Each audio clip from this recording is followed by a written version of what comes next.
नमस्कार बंधुरा आमी मुनमुन गृहिणीर हेसेले आपनादेरके आरो एकबार स्वागत जानाई। आशा करी आपनारा सबाई भालो आछेन। आज आमी बानाबो मोगलाई परोटा, जेटा बाड़ीते बानानो होलेओ खेते किन्तु दोकानेर केना मोगलाई परोटार थेके कोनो अंशे कम होबे ना। ताहले आसुन देखे निई किभाबे आमी आजके रेसिपिटा तैरी करछि, देखे नेওয়া যাক। मोगलाई परोटा बानानोर जोन्नो आमी निये निয়েছি 2 কাপ ময়দা, 4টি ডিম, সাদা তেল 2 কাপ, 2টো পেঁয়াজ কুচি, 1 চামচ আদা বাটা, हाफ চামচ রসুন বাটা, 4টে কাঁচা লঙ্কা কুচি, 4 চামচ বিস্কুটের গুঁড়ো, নুন, ভাজা বাদাম এবং চাট মশলা। প্রথমে আমি ময়দাটা চালনিতে ভালো করে চেলে নেব।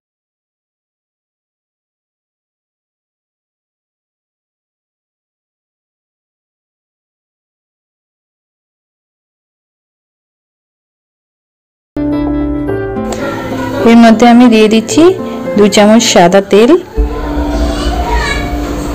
আর আন্দাজ মতো নুন অল্প করে।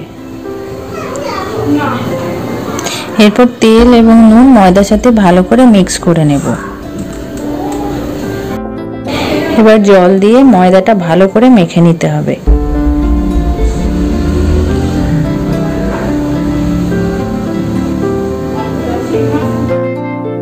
আমার ময়দাটা মাখা হয়ে গেছে।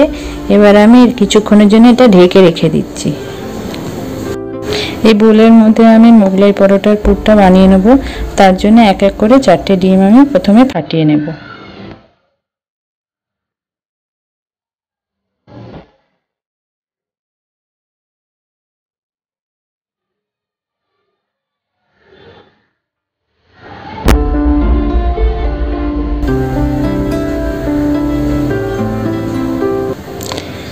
এরপর এর মধ্যে আমি দেব পেঁয়াজ কুচি,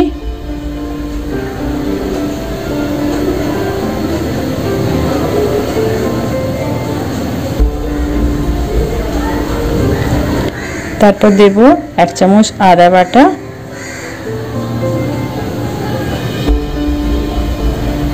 হাফ চামচ রসুন বাটা,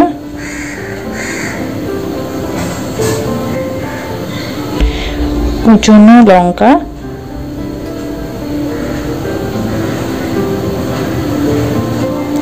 এবং চাট মশলা এবং আন্দাজ মতো নুন। আপনারা আপনাদের স্বাদ মতো দেবেন। আমি 4টে ডিম নিয়েছি, 4টে মোগলাই পরোটা বানাবো বলে। আপনারা আপনাদের পছন্দ মতো করবেন। এরপর সমস্ত জিনিসটাকে ভালো করে মিক্স করে নিতে হবে। মিক্সিংটা ভালো হওয়া চাই।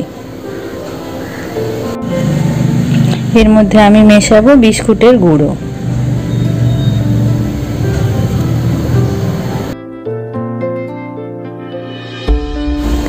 বিস্কুটের গুঁড়ো মেশাবার পর পুরটা খুব ভালো করে মিক্স করে নিতে হবে।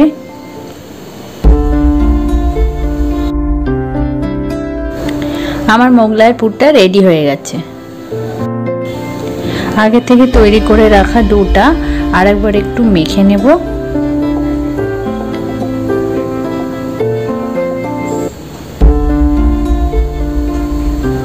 তারপর এটা থেকে আমি 4টে লেচি কেটে নেব।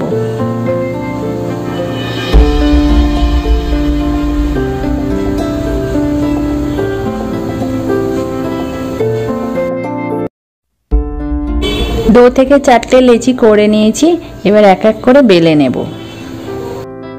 প্রথমে চাকিতে অল্প একটু তেল বুলিয়ে নিয়ে তাতে লেচিটা দিয়ে ভালো করে টেনে টেনে বেলতে হবে।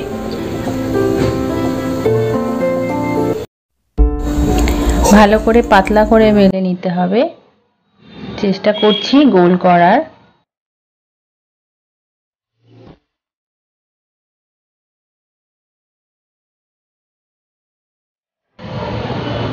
দেখুন এইরকম পাতলা হবে। এবার এর মধ্যে আমি 4 চামচ পুর দিয়ে দেব। এবার এটাকে ভালো করে একটু ছড়িয়ে দেব। এবার পুরের উপরে বাদাম ভাজাগুলো ছড়িয়ে দিতে হবে।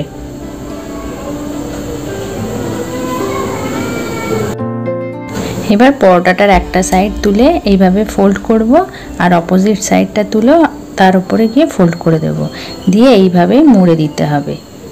এইভাবে চারটে দিকে এইভাবে মুড়ে দিতে হবে, যাতে কোথাও গ্যাপ না থাকে।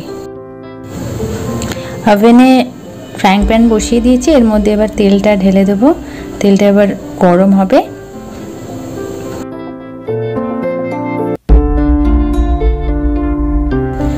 ফ্রাইং প্যানে তেল গরম হয়ে গেছে, মোগলাই পরোটাটা নিয়ে নিয়েছি। এবার এটাকে যে দিকটা ফোল্ড করেছিলাম সেই ফোল্ডের দিকটা তেলের উপর ছাড়তে হবে, দিয়ে মিডিয়াম লো ফ্লেমে আমাকে ভাজতে হবে। খুব আস্তে আস্তে ভাজতে হবে, যাতে ভেতরে কাঁচাটা না থেকে যায়। পুর কাঁচা থাকলে খেতে ভালো লাগবে না। এইভাবে আমি ধীরে ধীরে এটাকে ভেজে নেব। মোগলাইয়ের একটা দিক ভাজা হয়ে গেছে, আমি এবার এটাকে উল্টে দিচ্ছি। দেখুন কি সুন্দর ব্রাউনিশ কালার এসেছে। বেশি ডিপ ফ্রাই করব না, তাহলে পুড়ে যেতে পারে। হালকা